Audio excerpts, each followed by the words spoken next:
हिजरे असवद के ज़बरदस्ती खणण जो वाक़ियो। दोस्तों, इस्लामी रिवायात के मुताबिक़ हज़रत इब्राहिम और उन जो पुत्र हज़रत इस्माइल खाना काबा की तामीर करे रहा हुआ तो हज़रत जिब्राइल एक पत्थर जन्नत में खणी आणे दिनो, जेको हज़रत इब्राहिम पंहिंजे हथन से काबे की भित में लगायो। उहो पत्थर हिजरे असवद हुयो।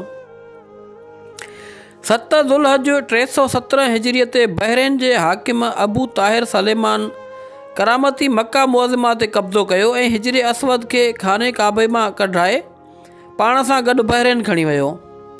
बनु अब्बास के ख़लीफ़े मुक़्तदिर बिल्लाह अबू ताहिर करामती सां एक मुआहिदो करे 30,000 दीनार ॾेई हिजरे असवद वापस वठण जो मुआहिदो कयो।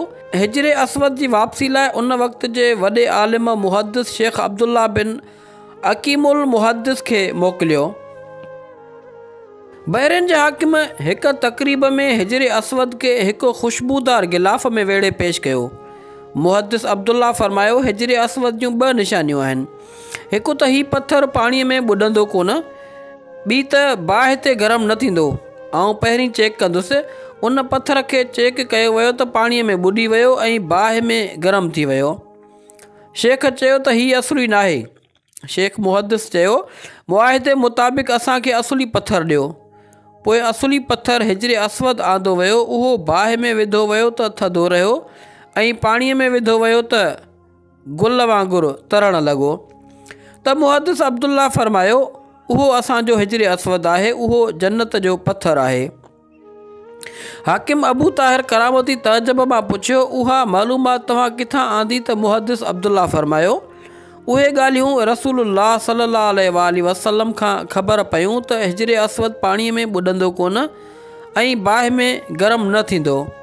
हिजरे असवद मिलण खां पोइ हिक उठणीअ ते रखी आंदो वियो। उहा उठणी कमज़ोर हुई, पर हिजरे असवद रखंदे तेज़ डोड़ण लगी। पर जॾहिं उहो पत्थर खाना काबे खां कढी बहरेन पे मोकिलियो वियो, तॾहिं जंहिं उठ ते रखंदा हुआ उहो थोरे मुफ़ासिले तय करण खां पोइ मरी वेंदो हुयो। इएं बहरेन ताईं पहुचंदे 40 उठ रस्ते में मरी विया हुआ।